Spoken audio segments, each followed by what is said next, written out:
Ito ang inyong lingkod na nagbabalik upang magbigay ng mga balitang walang bias at pawang katotohanan lamang. Ito ang Bayang Pinas. Ang isyong ito ay naging usap-usapan sa buong bansa at iba't ibang social media platforms. Nagkaroon ng matinding bangayan sa pagitan ni Vice Presidente Inday Sara at ACT Teachers Representative Franz Castro sa isang pagdinig sa Kamara, kaugnay sa kontrobersyal na confidential fund ng Office of the Vice President. Ang mainit na sagutan ay nag-ugat ng pagtatanong ni Castro tungkol sa paggamit ng confidential fund na tila ay kinagalit ni Vice Presidente. Sa gitna ng talakayan, maring iginiit ni Duterte ang kanyang posisyon bilang Vice Presidente at sinabing walang basihan ng mga akusasyong ipinupukol laban sa kanya. Binatikos din niya si Castro kaugnay ng ilang isyong may kaugnayan sa pagkakasangkot umano nito sa mga kaso na nagdulot ng pagkakakulong. Ang payag na ito ni Duterte ay malinaw na pagsagot sa mga baratang ni Castro na may kaugnayan sa umano'y maling paggamit ng pondo ng OVP. Samantala, nanindigan si Castro na tungkulin niyang magtanong bilang kinatawan ng mamamayan, lalo na't ang confidential fund ay pera ng bayan. Sinabi rin niyang hindi dapat personalin ng mga usapin at ipaliwanag ng pagtatanong ukol dito ay bahagi ng kanyang mandato bilang isang mambabatas. Ang sagutan ay nagdulot ng iba't ibang reaksyon mula sa publiko habang may mga sumusuporta kay Duterte. Sa pagsasabing siya ay nagsasalita lamang ng katotohanan, may ilan din naman nagpayag ng suporta kay Castro dahil sa panawagan nitong magkaroon ng masusing pagsusuri sa paggamit ng pondo ng pamahalaan. Patuloy na sinusubaybayan ng publiko ang issue lalo na't naugnay ito sa transparency at accountability ng mga opisyal ng gobyerno. Ang usapin ay muling nagbigay diin sa kalagahan ng pananagutan at tamang paggamit ng pondo ng bayan, lalo na sa sensitibong issue tulad ng confidential fund. Well, para nga sa kabuang detalye at impormasyon ay panoorin na lamang ang buong video. At salamat na rin sa ating mga solid viewers sa walang sawang pagsuporta. At kung bago ka pa lamang sa ating channel ay huwag kakalimutan mag-subscribe, pindutin ang notification bell at piliin ang all upang lagi kang maging updated sa mga balitang bago, totoo at walang bias dito sa channel ng Bayan, ang Bayang Pinas. Huwag din pong kakalimutang mag-iwan ng like at i-share ang ating mga videos.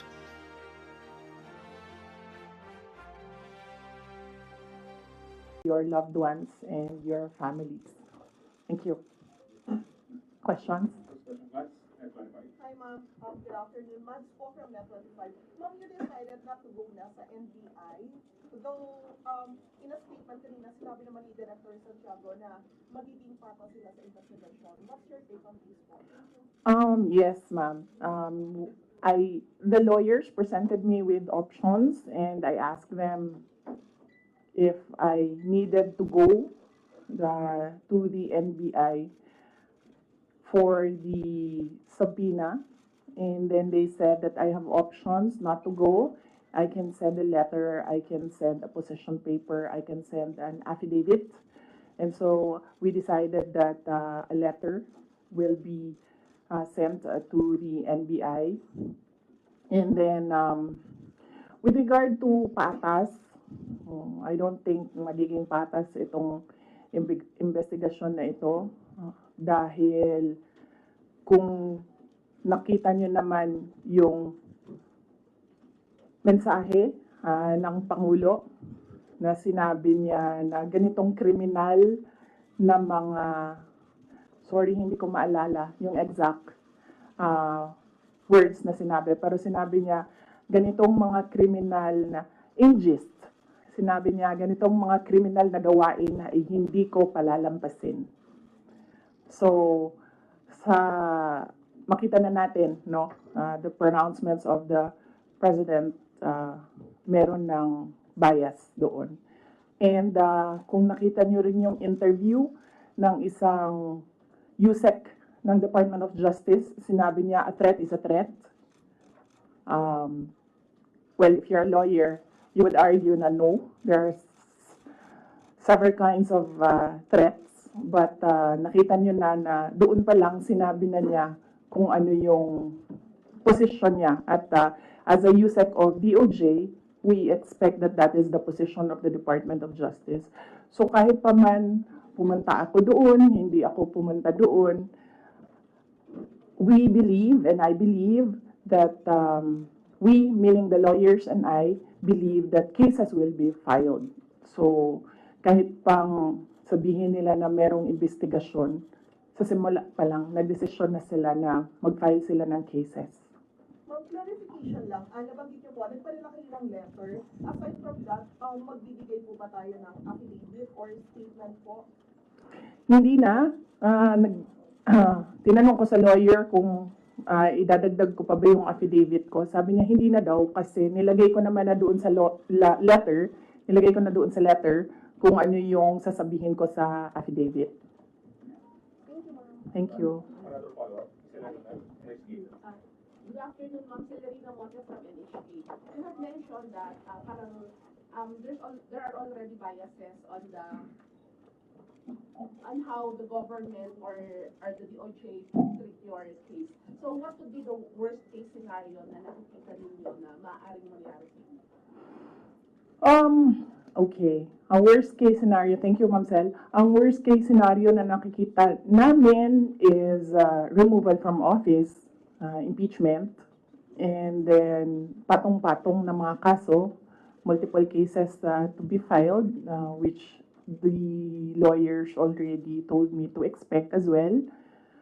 That is why I just decided not to go to the NBI because clearly the pronouncements of the President and the USEC of DOJ point to cases to be filed.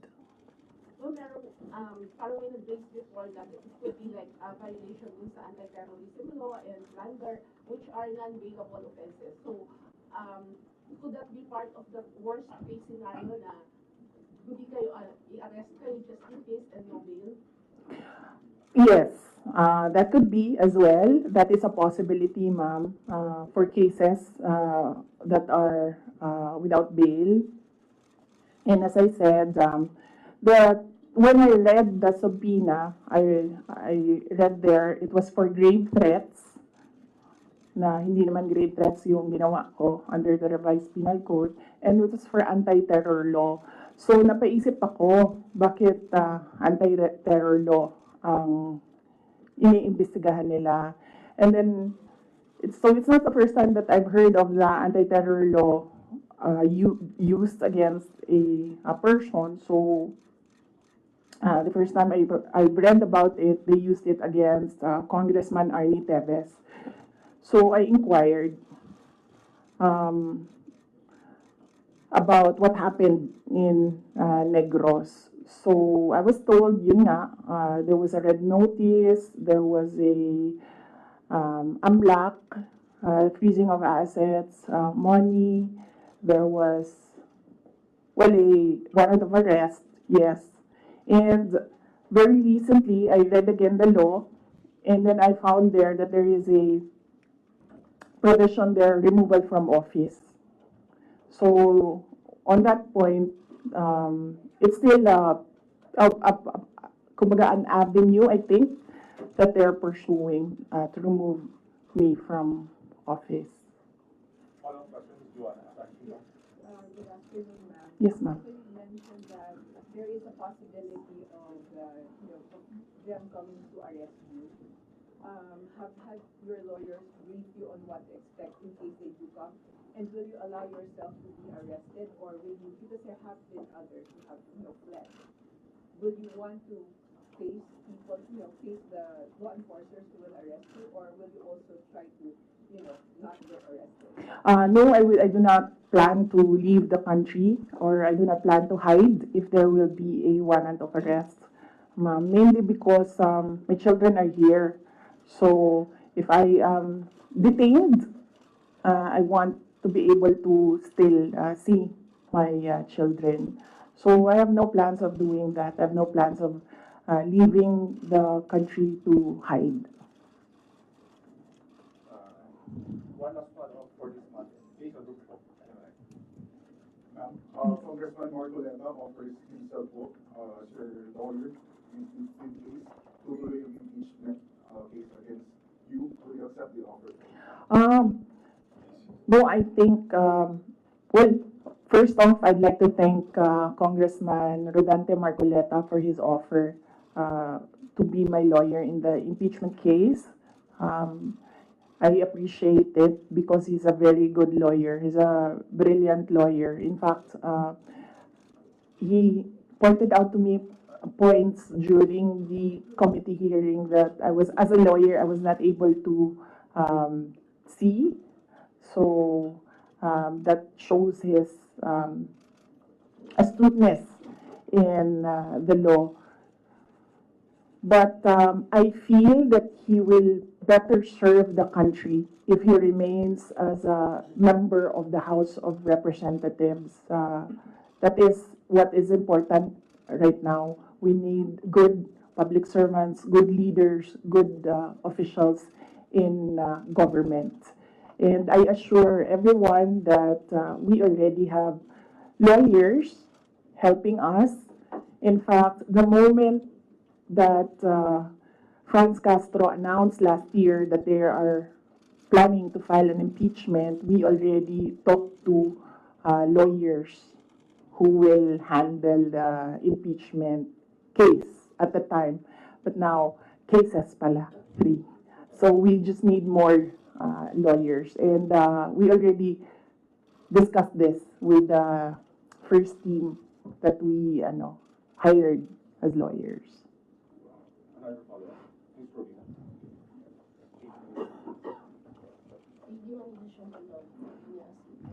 Yes, ma'am. I just want to ask how are we preparing, or what are our preparation, and how are we going to respond to the impeachment or the worst case scenario? Oh, okay. Yes, ma'am. So very recently, we had a meeting with the lawyers, and what was discussed there was the arrangements because we needed more lawyers. We are expecting another impeachment case now, so this may be 3 impeachment cases. So, and then we will await official copy of the articles of impeachment so that they can prepare the defense. We already have advanced copies of what is filed in the House of Representatives, and they're starting preparatory works right now. Sorry, sir.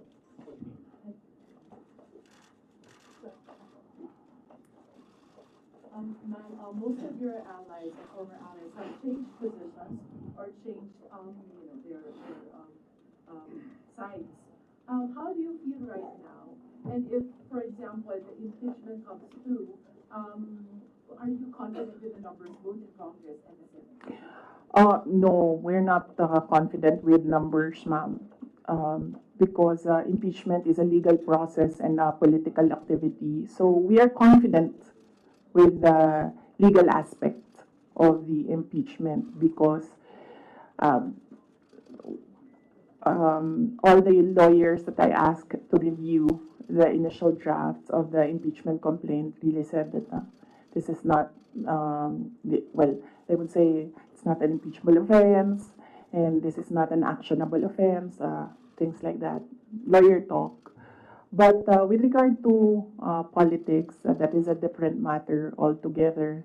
So we do not know what will happen with that. Feel that you're changing sides at this very moment or even before? Well, that's politics. They always say that there are no permanent friends and enemies in politics. So it really depends on the person, no, on the politician, what path he will choose.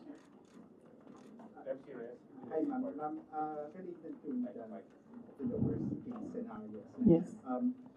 The House of Government Committee said that they are eyeing the possibility of filing plunder, technical malversation, and falsification charges, among others, against you and several other officials of the OVP and formerly the DepEd in relation to the alleged misuse of the confidential funds. Have you discussed this already with your legal team, with any of the lawyers, and what can you say that is a very heavy case plunder? Yes. We have an inventory of possible cases to be filed because right now it's only the 2 impeachment cases that are filed with the House of Representatives. All the other cases, we have a list, we have an inventory, and we have lawyers assigned for each case. Usually, cases that are similar, we assign it to one lawyer. And then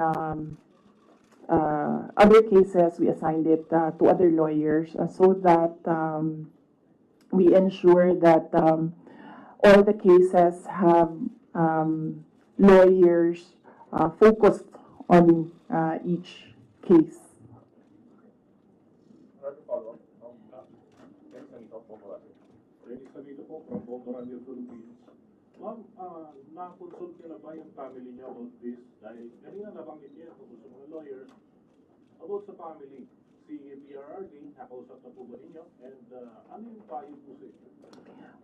Hindi pa kami nagkausap ni dating Pangulong Rodrigo Duterte.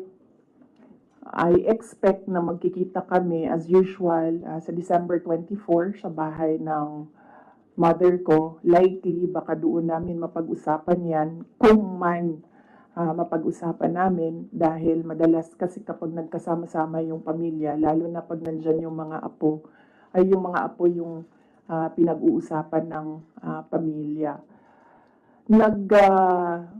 Nagsabi si Pangulong Duterte na magpapadala siya ng pera para sa pambayad daw ng mga abogado kasi alam niya na napakaraming mga abogado ngayon ang kinuha para sa iba't ibang mga kaso. Pero nagsabi na rin ako through my brother kasi yung kuya ko yung sinabihan niya.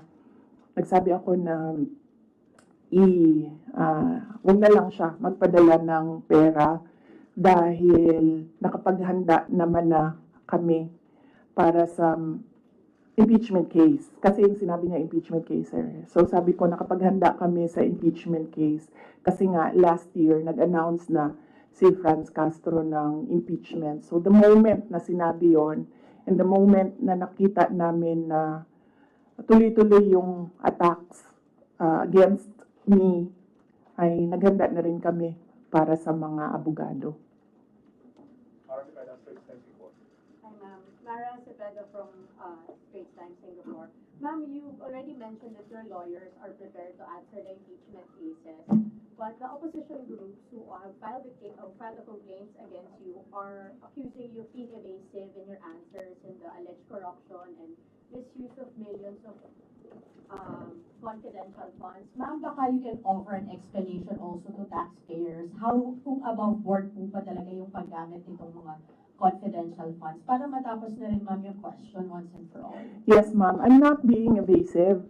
If you are referring to the budget hearing and the hearings in the House of Representatives, I'm not being evasive. I am not answering the questions because they have no authority to ask confidential questions. I am answering questions about the use of the money in the Commission on Audit, and there is no, you ask the Commission on Audit if there was anything at all that they can say or see that we are not cooperative with the audit. So it is wrong to say that I am evasive. I am definitely not answering questions about the use of the fund, about confidential funds, because it pertains to national security and the lives of the people involved in intelligence operations. And yes, as I said, we have fully cooperated with the audit process of the Commission on Audit, who has the sole jurisdiction to ask questions about the use of confidential funds. In fact, 2/4 of the Department of Education are already cleared by the Commission on Audit, but it is still being questioned inside the committee in the House of Representatives. So that is the reason why I am not answering questions from the House of Representatives. Plus the fact that, as I said, it is an attack. It is a political attack. If your you are in aid of legislation and you want to legislate about confidential funds, you do not target one office and terrorize and torment the employees of that office. What you do is you do a sampling, a random sampling of the offices who have confidential funds. Why not call the office of the president who has billions and billions of confidential funds if you want to legislate about confidential funds? So that shows that they're singling out the office of the vice president. And I really feel that it's very disrespectful to the office of the vice president. That is also why when they ask that I respect their process, you know, respect begets respect. So if they want respect, they should first respect the office of the vice president. That is what I was saying, that they don't like me, they don't like my person, they don't like Inday Sara Duterte, but they have to respect the office of the vice president. So if they want to investigate confidential funds, they don't single out one office. I understand, ma'am. VP, just a follow-up. Was it yesterday or the other day, the House also alleges that over 400 names na nag-cite with acknowledgement receipts, again, on the issue of the confidential funds, wala daw pong records at the BSA. Ma'am, you can offer an explanation because we know that this is a legal proceeding, pero pinag-uusapan po siya ngayon, ma'am, sa bahay ng bawat Pilipino. Kaya explanation if this is above board or bakit wala silang birth certificate, ma'am. No, I will not explain. I will not give an explanation because it will entail that I explain intelligence operations which will compromise officers who do intelligence operations. It will really compromise how they work. So no explanation will be given to the members of the House of Representatives. One final follow-up for me, ma'am. Then what's your response to accusations that an office like the DepEd and the OVP have no jurisdiction naman to have these confidential funds that are spent for national security? Well, the confidential funds was the first transfer of confidential funds was from the contingent funds to the office of the vice president, and this was approved by the office of the president.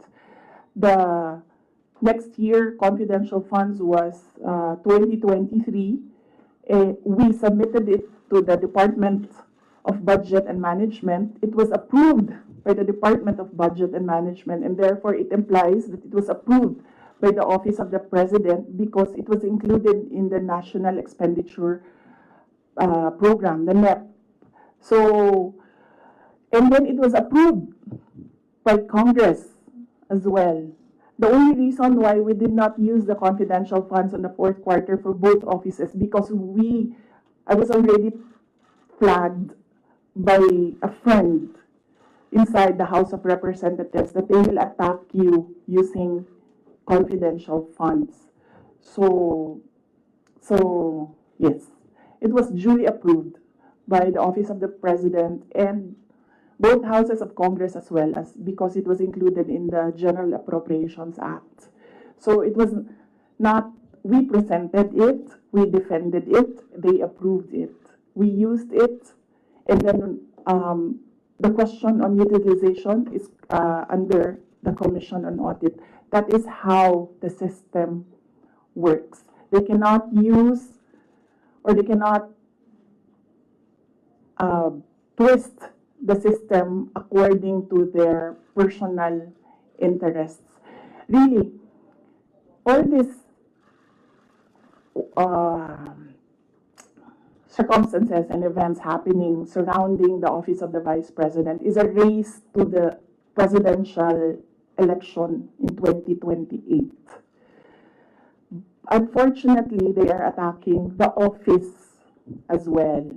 So, dyan ako medyo, and the personnel of the office of the vice president. So, dyan ako medyo pumapalag. Wala namang problema kung atakihin ninyo ako kasi politiko naman talaga ako. Pero may problema ako pag inatake yung opisina at yung mga kasamahan ko dito sa opisina ng pangalawang Pangulo na nagtatrabaho lang. Next question, Brother Bill. Al Jazeera. Yeah, good afternoon, Madam. Good afternoon, Madam Vice President. I'm just going to pick up on Mara's line of questioning. You said, and I understand your explanation about these confidential funds haven't been approved by several layers in the government. But maybe just to go back to the basics, if you can explain to ordinary Filipinos why the Office of the Vice President needs confidential and intelligence funds. Okay. Yes. For the Office of the Vice President, it's not the first time that the office was granted confidential funds. During the time of Vice President Binay, the office was already given confidential funds. The confidential funds we use in relation to our work and national security. All the projects and the programs of the Office of the Vice President target poverty alleviation. There is a direct correlation between poverty and national security. So what we do is we want to target the areas where we put our projects so that we achieve peace and order, security. So we don't want to our projects put in areas where it is not needed for poverty alleviation. So we want to prioritize the areas. And the only way to do that is to use confidential funds to purchase information. So where are the target areas? We need that so that our projects will serve these areas. So that's why we needed the confidential funds. In the Department of Education, there is a correlation as well of the education and national security. In fact, that is one of there is a correlation as well of education and national security. There are so many threats to education, not just insurgency, and threats to Department of Education personnel and students as well. And we wanted to target projects of the Department of Education as well in the most vulnerable areas in schools. That is why we needed confidential funds. It's all about national security. And the position of the Office of the Vice President and the Department of Education is that national security is a holistic concept. It's not just one, like territorial defense, sovereignty. No, national security is about food security. It's about quality of education. It's about poverty alleviation and everything else that we need to do as a country to get us out of this poverty rut. But you are in the NTF-LCAP, so couldn't have your offices work with the NTF-LCAP as well as other government agencies that actually have national security mandates? In the NTF-LCAP, they are only about ano yung meaning ng LCAP? And local armed conflict. And local, there, LCAP. So that is very specific to that local conflict and communism. So as I said, the projects and the programs of OVP target poverty alleviation, and there's so many factors affecting poverty. And there are so many threats to education, not just insurgency. But there are also other government agencies with national security mandates that you can work with, your offices can work with. Yes, that is true, but we work far faster if we are allowed to purchase information and target our projects immediately on the certain school or certain barangay or certain municipality. We move faster if we can target our projects. Okay. going back to the confidential funds, that was also about confidential funds, but the names that are being verified by the Philippine Statistics Authority, I know you said that you can't explain because they're confidential in nature, but maybe just a yes or no, because other names have cropped up, aside from Mary Grace Diablos, we have Chippy McDonald, Fernando Tempora, Carlos Oishi, Raymunda Nova. These were mentioned in a column at in the Philippine Star, and Joel Chua, Congressman Joel Chua was quoted. Are yes or no, are these code names? Nakalimutan ko yung sagot ko. Sandali.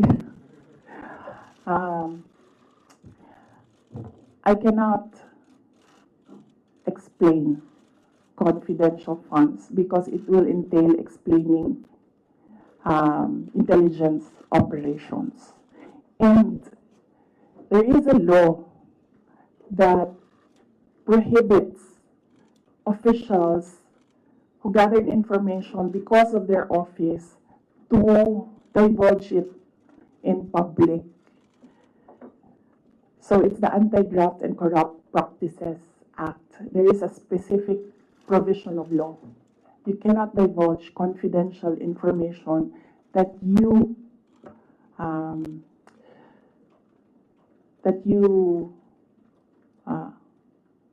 received while in office.